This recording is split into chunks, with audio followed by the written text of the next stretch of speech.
La médiation bénéficie d'une définition très précise. Grâce à cette définition précise, elle peut assurer son efficacité et son unité, quel que soit le secteur dans lequel elle intervient. Cette définition est construite autour de 2 critères.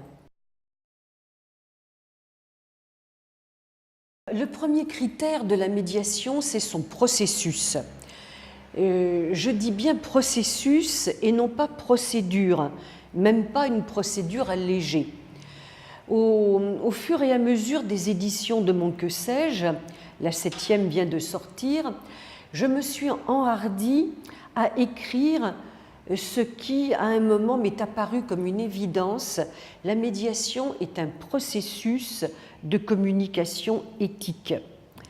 Si je devais trouver un équivalent plus parlant, le processus de médiation est une maïeutique, c'est-à-dire une science de l'accouchement.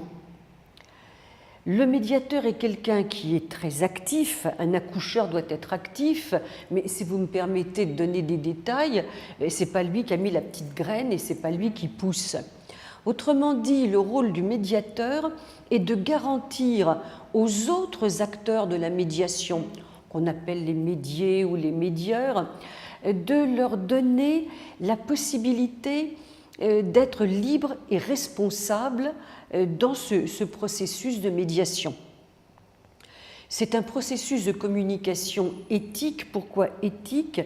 Eh bien parce que dans nos sociétés, des gens qui parlent ou qui voudraient parler, il y en a. Des gens qui pensent écouter, il y en a aussi. Mais en réalité, les paroles ne se rencontrent pas toujours. Parce que dans nos sociétés, il y a des hiérarchies insidieuses. Et même si nous sommes libres et égaux en droit, même si nous avons dans les textes une égale dignité, les paroles ne sont pas toutes à même de permettre aux individus de s'exprimer en égale dignité.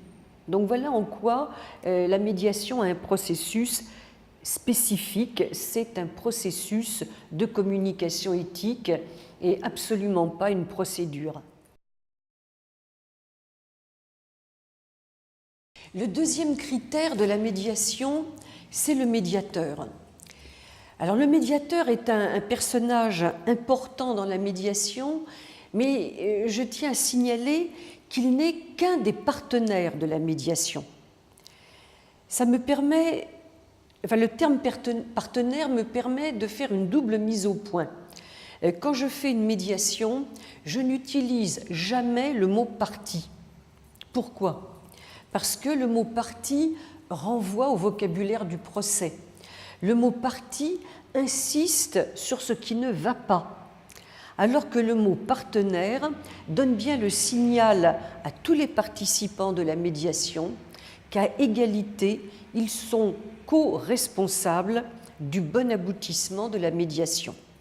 Donc le médiateur est un des partenaires de la médiation. C'est un partenaire qui a un certain nombre de caractéristiques. Première caractéristique, le médiateur est un tiers. Tiers, pour nous les juristes, c'est facile à définir, c'est quelqu'un d'extérieur. Cette caractéristique du médiateur, à savoir son extériorité, est absolument fondamentale. C'est l'équivalent d'une fenêtre ouverte dans une pièce confinée.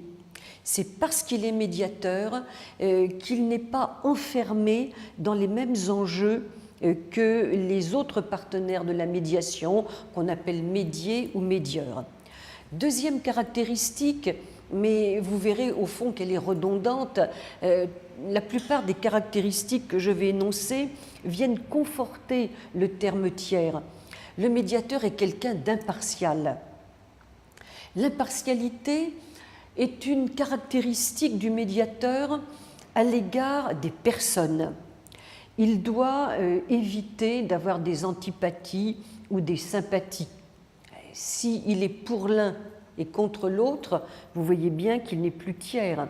Et la médiation va se trouver va devenir binaire, et même une situation binaire déséquilibrée.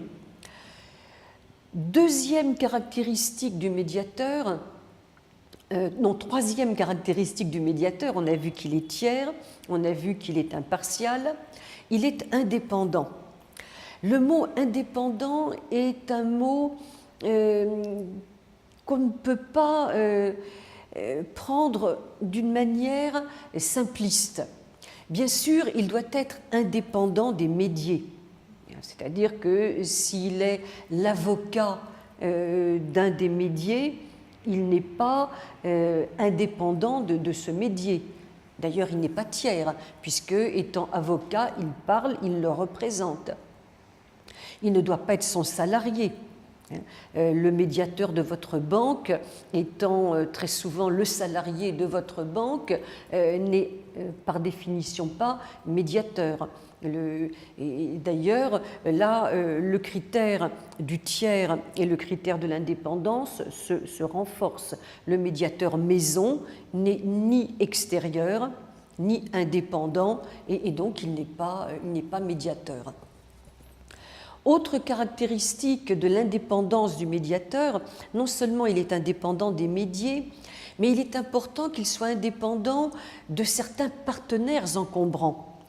Si le médiateur est un auxiliaire de justice, le risque, c'est que le processus de médiation se voit judiciarisé et perde de sa souplesse. Enfin, le médiateur est neutre. La neutralité n'est pas la même chose que l'impartialité. La neutralité désigne l'attitude du médiateur à l'égard des résultats. Le médiateur est quelqu'un qui n'a pas de pouvoir. C'est la caractéristique de la médiation. Et c'est l'absence de pouvoir du médiateur qui fait la puissance du processus de médiation. Comme je vous l'ai dit tout à l'heure, il est actif, mais ce n'est pas lui qui a mis la petite graine et ce n'est pas lui qui pousse. En effet, dans ces trois domaines, économique, social, international, les acteurs, tant individuels que collectifs, souffrent d'un déficit paralysant de confiance qui vient d'un manque de communication éthique.